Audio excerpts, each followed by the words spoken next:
और इसका सबसे सरल समाधान है, भारत के 70 कोटि शेतकरी बांधवों को अगर बचाना है गैट करार से, तो उनको एक ही बात के लिए प्रेरित करो कि तुम खेती करना शुरू करो सेंद्रिय पद्धति से, सेंद्रिय खत वापरो, यूरिया, डीएपी, सुपर फॉस्फेट बंद कर दो, और ये परदेशी कंपनियों के बीज वापरना बंद कर दो। ये मॉन्सेंटो का बीज, ये कारगिल का बीज, ये उसका बीज, और ये सब बीज वापरना बंद कर दो। तुम्हारे बीज तुम बनाओ और उनको वापरना शुरू करो। तुम्हारी खाद तुम बनाओ, उस खाद को वापरो। तुम्हारी पेस्टिसाइड तुम बनाओ, तुमको जरूरत पड़े तो तुम खुद बनाओ, बाजार से कुछ खरीद के मत लाओ। और भारत का शेतकरी एक ऐसी स्थिति में है कि कुछ खरीद करने की जरूरत नहीं है, वो अपनी खेती खुद कर सकता है, बशर्ते कि उसको कोई प्रेरित करने वाला हो। क्योंकि अब तक पिछले 20-25 साल में उसको बहुत गलत जानकारी दी गई है, बहुत माहिती ऐसी दी गई है। उसको सबसे खराब माहिती ये दी गई कि बिना यूरिया, बिना डीएपी, बिना सुपर फॉस्फेट, बिना रासायनिक खत के कुछ उत्पन्न नहीं होता, जो सबसे गलत माहिती है।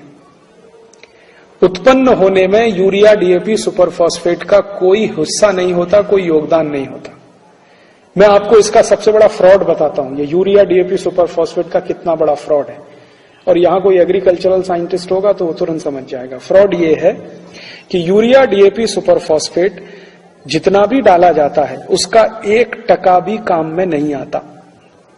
1%, 1% भी काम में नहीं आता। 99% यूजलेस जाता है। कैसे जाता मैं समझाता हूं आप।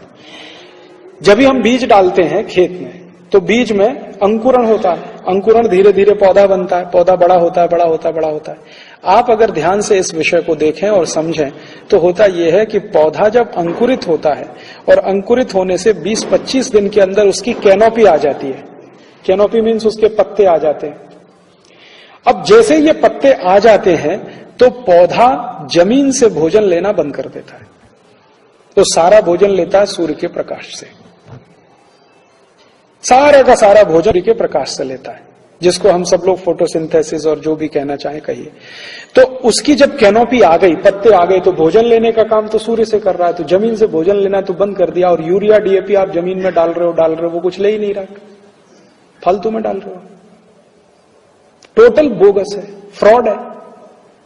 और इतना बड़ा फ्रॉड हिंदुस्तान में चल रहा है पिछले 40 साल से, ग्रीन रिवॉल्यूशन के नाम पे। और जब मैं हिंदुस्तान के बड़े साइंटिस्टों से ये बात किया कि आप इतना बड़ा फ्रॉड 40 साल से चला कैसे रहे हैं इस देश में, पौधे को जब जरूरत है जमीन से कुछ लेने की, उस समय यूरिया, डीएपी होता नहीं वहां। जब उसको जरूरत नहीं है तब वो डाला जाता है। तो उन्होंने कहा हाँ बात तो आपकी सही है। तो ये चल कैसे रहा है? तो ये चल रहा है इसलिए कि ये जो यूरिया, डीएपी, सुपर फॉस्फेट कंपनियां हैं, इनका कमीशन ऊपर से नीचे तक बट रहा है, नेताओं से अधिकारियों तक, इसलिए ये चल रही है, इसलिए फ्रॉड भी चल रहा है। साइंटिस्ट में भी वही कमीशन बट रहा है। हिंदुस्तान को छोड़कर दुनिया के सभी देश के वैज्ञानिकों ने यह सिद्ध कर दिया है कि जितना यूरिया, डीएपी, सुपर फॉस्फेट जमीन में डाला जाता है, वो 99% वेस्ट चला जाता है और मिट्टी को ही खराब करता है। वो अल्टीमेटली मिट्टी को खराब कैसे करता है? मिट्टी का जो बैलेंस है उसको तोड़ देता है। मिट्टी का बैलेंस है, पीएच उसका 7 के आसपास होना चाहिए, कार्बन कंटेंट उसका 8 के आसपास होना चाहिए। कार्बन कंटेंट को लगातार कम करता जाता है, पीएच को लगातार घटाता बढ़ाता रहता है, तो दोनों स्थिति में टूटता है बैलेंस। बैलेंस टूटता है तो खेती में उत्पन्न कम हो जाता है और उसका नुकसान शेतकरी को होता है। तो यूरिया, डीएपी का इतना बड़ा फ्रॉड, और उससे भी बड़ा फ्रॉड पेस्टिसाइड का। ये जो पेस्टिसाइड और इंसेक्टिसाइड है, ये इससे भी बड़ा फ्रॉड है। एंडोसल्फान डालो, मेलाथियान डालो, पैराथियान डालो, बेंजीन हेक्साक्लोराइड डालो, ये डालो, वो डालो। भाई क्यों डालो? तो कहते हैं जी कीट आया है।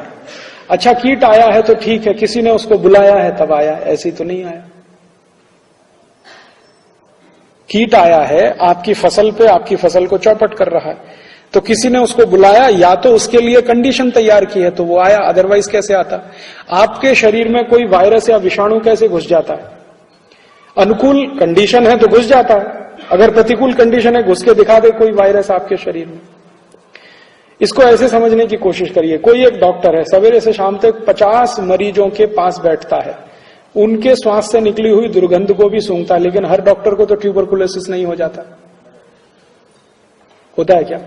ट्यूबरकुलोसिस का इलाज करने वाले किसी भी डॉक्टर को ट्यूबरकुलोसिस नहीं हो जाता।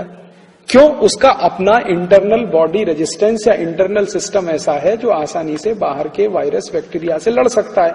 ठीक है, आसानी से तो नहीं जाता, आसानी से प्रवेश भी नहीं करता और वो फल भी नहीं दे पाता। इसी तरह से भूमि के साथ होता है। भूमि के साथ भी यही होता है कि आसानी से कोई भी वायरस और बैक्टीरिया आके किसी फसल को चौपट कर दे, ये तो तभी संभव है जब वहां पर उसके लिए कंड्यूसिव कंडीशन हो, माने उसको अपना काम करने के लिए अनुकूल वातावरण मिले, अन्यथा तो ये संभव नहीं है। और वो अनुकूल वातावरण कौन पैदा कराता है? ये यूरिया, डीएपी, सुपर फॉस्फेट। दुनिया के सभी वैज्ञानिकों ने यह प्रयोग करके देख लिया है कि जो भूमि में यूरिया, डीएपी सबसे ज्यादा डाला जाता है, उसी भूमि पे सबसे ज्यादा वायरल इन्फेक्शन होता है, बैक्टीरियल अटैक होता है, उसी में सबसे ज्यादा जंतु आते हैं, कीट आते हैं। तो वहीं आपको पेस्टिसाइड ज्यादा चाहिए। अब इसका सरल उपाय है कि यूरिया, डीएपी, सुपर फॉस्फेट डालना बंद कर दो, आपको जंतुनाशक की भी जरूरत नहीं है, कीटनाशक की भी जरूरत नहीं है।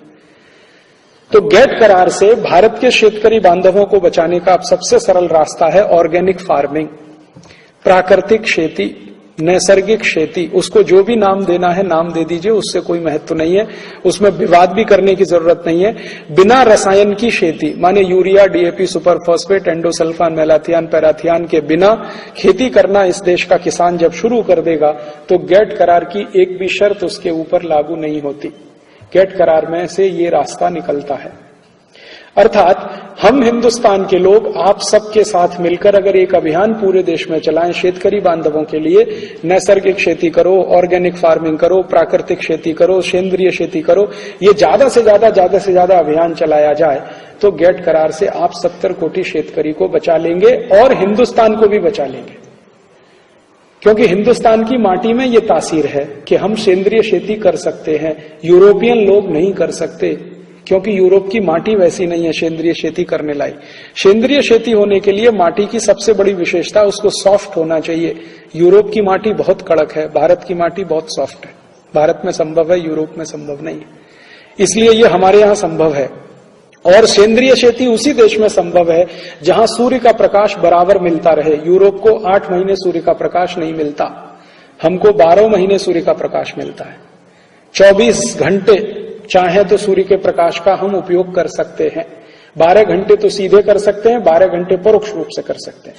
तो सूर्य का प्रकाश हमें हमेशा उपलब्ध है। बायोडायवर्सिटी हमारे पास अद्भुत किस्म की है, मिट्टी सबसे सुंदर दुनिया की हमारे पास है, हमारे पास पानी की भी व्यवस्था ठीक ठाक है।